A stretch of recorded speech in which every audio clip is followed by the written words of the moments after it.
You just forgot their name again, and they definitely noticed. That moment where you smile a little too hard and angle your body, hoping someone else in the room says it first. Where you call them, "Hey," for the rest of the night, like that's totally normal. You've done this so many times. You've started to wonder if something is actually wrong with you. There isn't. But what's happening inside your brain when this occurs is far more interesting than you think. Forgetting names feels like a character flaw, like you're careless or rude or just not paying attention. But psychology tells a completely different story. There are 5 real reasons why your brain does this. And I'll be honest with you right now, the 4th and 5th ones are the ones that are going to change how you see yourself completely. So stay with me. Reason 1. Your brain decided the name wasn't important before you even realized it. The moment you meet someone, your brain is handling an enormous amount at once. Reading their face, registering their tone, figuring out the social context, deciding what you're going to say next. And right in the middle of all of that, someone hands you a single arbitrary sound, their name. Hi, I'm Kevin. Kevin doesn't mean anything. It doesn't connect to anything you already know. It doesn't trigger an image or a feeling or a memory. It just sits there, completely isolated, in a brain that is frankly too busy to babysit it. So your brain does what it always does. It prioritizes what matters and lets go of what doesn't.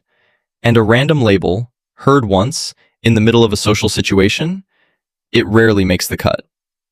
This isn't a memory problem. It's your brain being efficient at the worst possible moment. Reason 2. You remember everything about them except their name. You can remember what they were wearing, the thing they said about their job, the way they laughed, the exact moment the conversation got interesting. But their name? Nothing. Psychologists actually have a name for this. It's called the Baker-Baker paradox. If someone tells you they're a baker, you remember it easily because the word connects to something. Flour, bread, early mornings, a whole world of associations. But if someone tells you their name is Baker, it connects to nothing. It just floats there, rootless. And your brain, ruthless editor that it is, quietly lets it go. Names by their very nature are empty. And your brain holds on to things that mean something. That's not a flaw. That's just how memory actually works. Reason 3. You weren't fully there when the name was given, and you didn't even realize it. Here's the uncomfortable one. A lot of people who forget names are deeply in their own heads during social interactions. Not in an arrogant way, in an anxious one. While the other person is introducing themselves, part of your brain is already somewhere else. Am I making enough eye contact? Was that handshake too firm? What do I say next? There's actually a documented phenomenon called the next in line effect. People waiting for their turn to speak show dramatically reduced memory for what the person right before them said, because mentally they had already moved on. If you have any kind of social anxiety or hyperactive self-awareness, you're essentially stuck in that mode permanently. Never quite here. Always half a step into what comes next. Which means by the time the name reaches you, you're already gone. Reason 4. Your brain is an emotional archivist, and that is actually a rare strength. Here's the part nobody tells you. People who forget names easily tend to remember everything else. Not the label, the person, the feeling of the conversation, the specific look on someone's face when they said something that mattered, the detail they mentioned once and thought you didn't catch. Their brain wasn't absent. It was just cataloging the right things from a human perspective, not a name's perspective. Think about the last time you were at a gathering. You probably remember who seemed off that night, who was trying too hard, who said one quiet thing that stayed with you for days. You remember the texture of people. Names are shallow hooks. What you hold on to are deep anchors. And that is a form of emotional intelligence that most people don't even know they have. Most people go their whole lives without realizing this about themselves. Reason 5. The shame you carry about it is actually making it worse. This is the one that matters most. When you forget someone's name, you don't just move on. You replay it.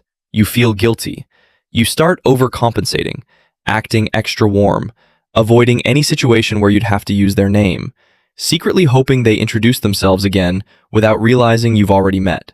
That shame spiral actually takes up cognitive space, space that could have been used to actually remember the name in the first place.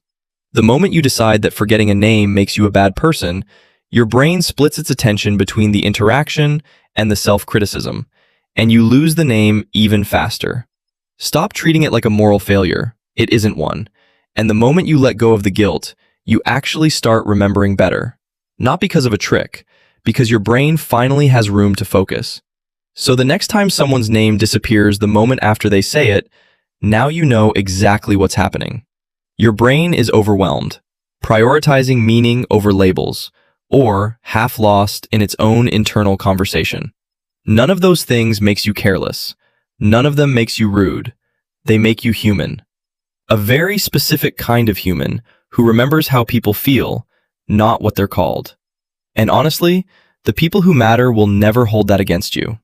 If this felt like it was describing you, you belong here. Subscribe to the channel. Because on this channel, we don't just talk about psychology, we help you understand yourself. And if you know someone who needs to hear this, send it to them. I'll see you in the next one.